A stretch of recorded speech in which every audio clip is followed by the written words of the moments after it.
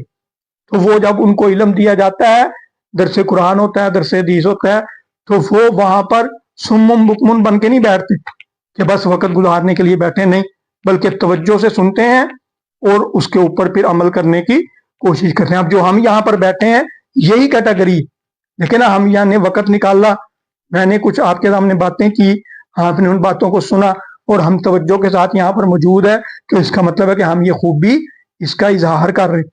اللہ تعالیٰ سے دعا ہے کہ وہ ہمارے اس اظہار کو قبول کرے اور ہمارے لیے نجات کا ذریعہ بنائے۔ 13ویں خوبی جو یہاں پر آخری بیان کی گئی ہے، وہ 13ویں خوبی یہ ہے کہ وہ اپنی بیویوں اور اپنی اولاد کے لیے، اور اسی طرح سے بیوی اپنے شوہر کے لیے یہ دعا کرتی ہے کہ اللہ تعالیٰ میری اولاد کو اور میرے لائف پارٹنر کو میری آنکھوں کی ٹھنڈک بنا۔ لیکن میں نے آپ کو کہا تھا نا کہ قرآن پاک کے الفاظ اتنے جامع ہیں کہ بڑی بڑی کتابیں ان کا مقابلہ نہیں کر سکتی۔ آپ اپنی بیوی کے لیے یا بیوی اپنے شوہر کے لیے اور اپنے بچوں کے لیے جتنی مرضی لمبی دعائیں مانگ لیں، پورا دن دعا مانگتے رہیں، پوری رات دعا مانگتے رہیں، جو اس ایک فکرے کے اندر چیز مانگ لی گئی ہے آپ وہ نہیں مانگ سکتے۔ کیا کہا گیا کہ اللہ تعالیٰ میری آنکھوں کی ٹھنڈک بنا۔ کیا مطلب کہ ان سے مجھے کوئی نقصان نہ پہنچے، ان سے مجھے کوئی بے آرامی نہ پہنچے، کیونکہ اولاد اگر دنیا میں پریشان ہوگی والدین پریشان، اولاد آخرت میں پریشان ہوگی والدین پریشان، اولاد کے اوپر آزمائش آئے گی والدین پریشان۔ تو کہا کہ اللہ تعالیٰ ہماری ازواج اور ہماری اولاد کو ہماری آنکھوں کی ٹھنڈک بنا، یعنی کہ ان کی وجہ سے ہمارے اوپر کوئی پریشانی نہ آئے۔ تو یہ 13 خوبیاں اگر یہ ہم اپنے اندر پیدا کر لیں تو اللہ تعالیٰ کیا کہتا ہے؟ اللہ تعالیٰ کہتا ہے عباد الرحمن، یہ میرے خاص بندے ہیں، یہ میرے چہیتے ہیں، یہ میرے لاڈلے ہیں۔ پھر اللہ تعالیٰ نے یہ بھی بتایا کہ ان کو انعام کیا ملے گا، اور پھر یہ بھی بتایا کہ یہ 13 چیزیں اگر تم اپنے اندر پیدا کرنا چاہتے ہو تو اس کے لیے ایک ٹول ہے، ایک ہتھیار ہے، وہ تم اگر پکڑ لو تو یہ 13 چیزیں تمہارے اندر پیدا ہو جائیں گی۔ انعام کیا بتاتے ہیں؟ اللہ تعالیٰ کہتے ہیں اولئک یجزون الغرفہ، یہ وہ لوگ ہیں جن کے لیے بلند بلند محلات تیار کیے گئے ہیں جنت کے اندر، بڑے بڑے محلات ان کو ملیں گے جنت کے اندر۔ یہ تو ہو گیا انعام، جنت ہوگی، انعامات ہوں گے، اور اس کی کوئی جتنی مرضی تفصیل بیان کرتے رہے، بات یہاں پر ختم ہوتی ہے کہ لہم فیہا ما یشاؤون، وہاں پر وہ جو چاہیں گے وہ ان کو ملے گا۔ اب اگلی بات کہ وہ ایک چیز کون سی ہے کہ جو ہم پیدا کر لیں تو یہ 13 چیزیں پیدا ہو سکتی ہیں۔ اللہ تعالیٰ کہتے ہیں اولئک یجزون الغرفۃ بما صبروا، صبر وہ چیز ہے کہ جو آپ کو اپنے اندر پیدا کرنی پڑے گی، اور پھر اس صبر کے نتیجے میں آپ کے اندر یہ 13 خوبیاں پیدا ہو جائیں گی۔ صبر کیا ہے کہ اپنے آپ کو سیدھے راستے پر روکے رکھنا اور برے راستے سے بچا کر رکھنا، یہ ہے۔ اس راستے میں پھر جتنی بھی رکاوٹیں ہیں ان کو فیس کرنا، اس کو ہم صبر کہتے ہیں۔